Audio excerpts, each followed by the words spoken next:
آئیں گے واپس ہم اسی بات کی طرف. جی حضور حضرت اقدس محمد رسول اللہ صلی اللہ علیہ وآلہ وسلم کے تربیت یافتہ صحابہ کرام رضوان اللہ اجمعین، جن کے متعلق اللہ تعالیٰ فرماتا ہے رضی اللہ عنہم و رضوا عنہ، انہی صحابہ میں سے بعض کا حضرت صلی اللہ علیہ وآلہ وسلم کے چند سال بعد ہی باہم برسر پیکار ہونا صحابہ کی شان کو مد نظر رکھتے ہوئے بہت عجیب نظر آتا ہے.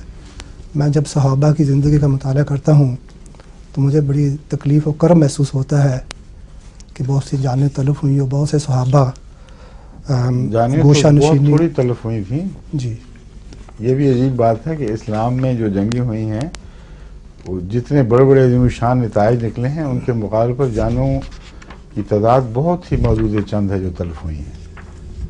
کسی دنیا کی تاریخ میں اتنے عظیم انقلابی مقابلوں میں اتنی تھوڑی جانیں نہیں گئیں جتنی کہ اسلامی جنگوں میں ہوئی ہیں. اس لیے جانوں کی تلفی کا اتنا غم نہ کریں. واقعہ صرف یہ ہے اصولی بات کہ وہ لوگ جن کے متعلق اللہ فرماتا ہے رضی اللہ عنہ و رضوا عنہ، وہ کون ہیں، کن لوگوں کے متعلق فرمایا ہے. اور جن لوگوں کے متعلق فرمایا ہے وہ اگر بعد میں غلطیاں کرتے ہیں تو کیا خدا تعالیٰ کے علم میں وہ غلطیاں تھیں کہ نہیں؟ اگر تھیں اور پھر فرمایا تو پھر آپ اور میں کون ہیں فتویٰ دینے والے؟ ہم نے تاریخ کو ان دھندلکوں میں سے دیکھا ہے جو روایت کرنے والوں نے پیدا کیے. روایت کرنے والے کئی قسم کے کئی گروہوں کے ہوئے، کوئی شیعہ، کوئی خارجی، کوئی سنی، کوئی جھوٹے اور سچے بھی. اور ان کی روایتوں کے اختلاط سے ایک دھند سی پیدا ہو گئی ہے. دھند اگر 100 سال کی بھی ہو تو بہت بڑی چیز ہوتی ہے. آج حضرت مسیح علیہ السلام کو صرف 100 سال کے قریب عرصہ گزرا ہے. تحریروں میں آ چکی ہیں باتیں، اس کے باوجود کئی روایتوں میں اختلاف کی وجہ سے کچھ مناظر دھندلے دکھائی دیتے ہیں.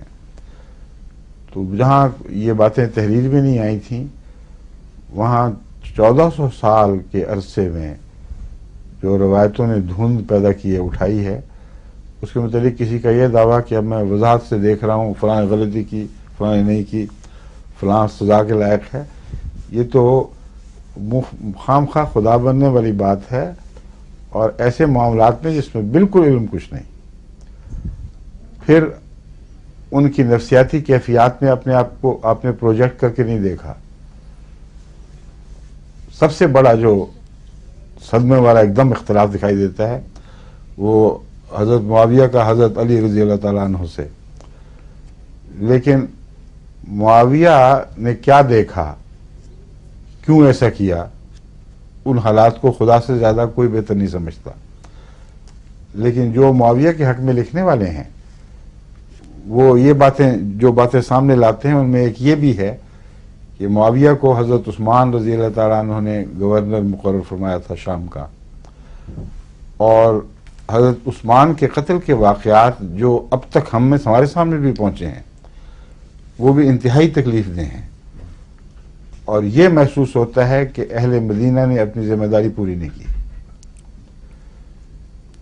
اور وہ جس کو گورنر مقرر کیا گیا تھا اس نے بھی اس نظر سے دیکھا ہوگا اور زیادہ تکلیف محسوس کی ہوگی اور سمجھا ہوگا کہ ان لوگوں سے انتقام لینا، ان کو سزا دینا ضروری ہے. حضرت علی رضی اللہ تعالیٰ عنہ بھی مدینے میں موجود تھے، اور آپ نے کیا کردار ادا کیا، کس حد تک. جو حق میں لکھنے والے ہیں وہ بہت سی باتیں پیش کرتے ہیں، مگر کیا یہ ساری باتیں معاویہ کو بھی پہنچ چکی تھیں؟ جب اس نے مطالبہ کیا کہ میں حاضر ہوں سر تسلیم خم کرنے پر، مگر پہلے ان کو سزا دی جائے جنہوں نے ظلم کیا ہے، وہاں حضرت علی رضی اللہ تعالیٰ عنہ کیوں خاموش رہے اور کیا مسالے تھے اس کا بھی ہمیں کچھ علم نہیں.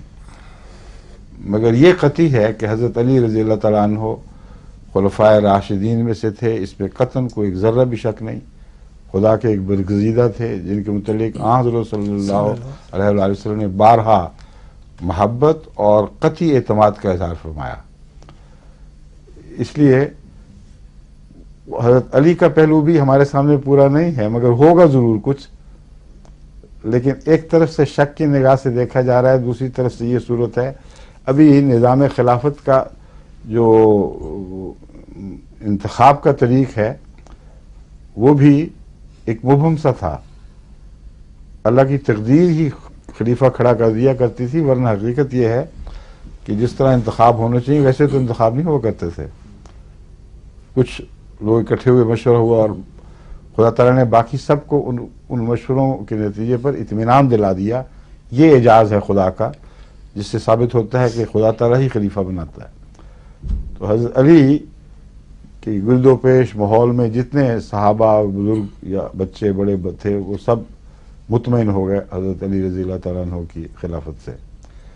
معاویہ نے دمشق سے دیکھا ہے آپ کو اور اس پس منظر میں دیکھا ہے.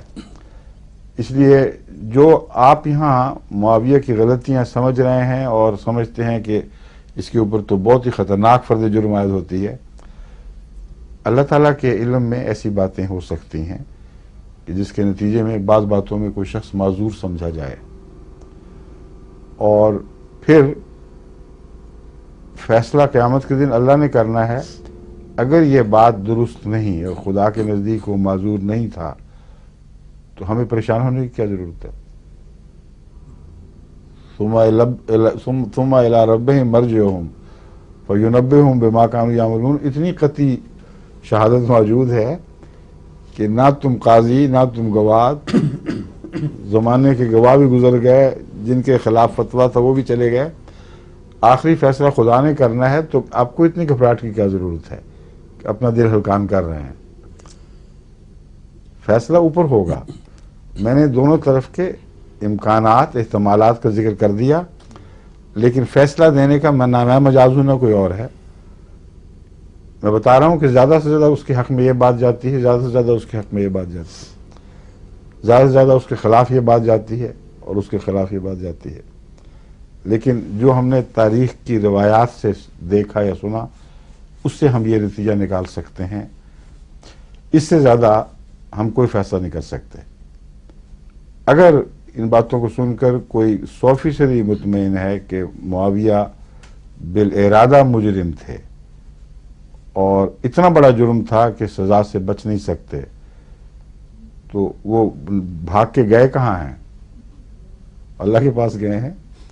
اس لیے اس وجہ سے آپس میں جھگڑے کر کے ایک دوسرے کو مارنا نہایت بڑی بیوقوفی ہے، اور خام خواہ اس غم میں گھلتے رہنا بھی ٹھیک بات نہیں. ہاں، غم میں اس حد تک گھلنا چاہیے کہ دعا کرنی چاہیے کہ اللہ تعالیٰ آئندہ اسلام کو ایسے ابتلاؤں سے بچائے جس کے بد نتائج پھر دور تک پھیلے پڑے ہوں. ٹھیک ہے؟